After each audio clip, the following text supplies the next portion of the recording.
ওই যে আরেস্ট টাওয়ারের ওখান থেকে ওই যে অল্প কয়েকজন লোক আমি পাইছি দেওয়াল ভাঙ্গিয়া ওই যে লোক বাইর করার জন্য মানে যারা আহত হয়েছে এগুলো বাইর করার জন্য চেষ্টা করতেছে।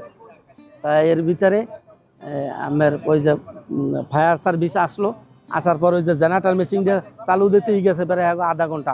এই জেনারেটর চালাইয়া আলো দিয়ে দেখলাম যে ভিতরে মানুষ, অগণিত মানুষ মরা। ওই সিঁড়িটা বন্ধ ছিল, তা ওরা তো হতভম্ব হয়ে গেছে, ওই বন্ধ সিঁড়ি দিয়ে দৌড়ে নামতে গেছে, যে কজন নামতে গেছে সবই মরা পাইছি জায়গায় আমরা। তা আমরা ফ্লোরে বেশি দূর যাইতে পারি নাই, অল্প গত 8-10 হাত যাওয়ার পরে এই ভীম ছিল এরকমের ভাঙ্গিয়া, তো ওখানে আমরা 5 জন লোক পাইছি এক জায়গায় এই রকমের নুইয়া অবস্থায় আছে।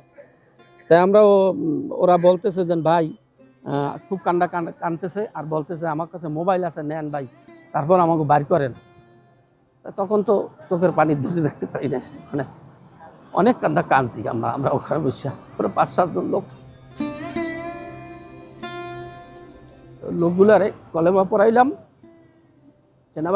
সেনাবাহিনীরা ছিল, ওদের কাছ থেকে জুস নিলাম, তারপরে কি কয় বিস্কিট টিস্কিট নিয়ে খাওয়াইয়া ওকে সান্ত্বনা দিলাম যে তোমাকে বাইর করার জন্য আমরা হাজার হাজার লোক এখানে, তোমরা হয়তো দেখতে পারো না, কিন্তু সরকারি লোক আছে হাজার হাজার, পাবলিক আছে হাজার হাজার, তোমাকে বাইর করার জন্য আমরা চেষ্টা করতেছি।